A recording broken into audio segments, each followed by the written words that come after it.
Europe ও এশিয়ার সংযোগস্থল তুরস্ক একদিকে ন্যাটোর গুরুত্বপূর্ণ সদস্য, অন্যদিকে মুসলিম বিশ্বের প্রভাবশালী রাষ্ট্র।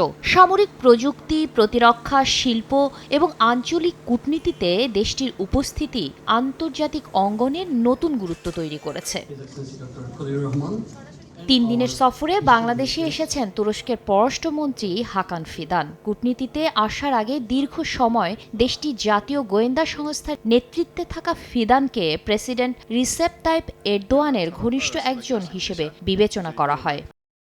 ফলে তার ঢাকা সফর শুধুমাত্র পররাষ্ট্র মন্ত্রণালয় পর্যায়ের নিয়মিত যোগাযোগের অংশ নয়, বরং বৃহত্তর আঞ্চলিক সমীকরণের প্রেক্ষাপটে দেখছেন আন্তর্জাতিক সম্পর্ক বিশ্লেষকরা। তাদের মতে প্রতিরক্ষা সহযোগিতা, নিরাপত্তা সক্ষমতা বৃদ্ধি, প্রযুক্তি স্থানান্তর এবং বাণিজ্যিক অংশীদারিত্বের ক্ষেত্রে দুই দেশের সম্পর্ক আরও গভীর হওয়ার সুযোগ তৈরি হয়েছে। সামরিকভাবে বাংলাদেশের এই মুহূর্তে অবশ্যই তৃতীয় অথবা আরো দূরের দেশগুলোর সাথে ভালো সম্পর্ক বজায় রাখা দরকার। সেক্ষেত্রে বাংলাদেশের তুরস্কের সাথে সম্পর্কের জায়গাটি অনেক বেশি গুরুত্বপূর্ণ হয়ে উঠতে পারে।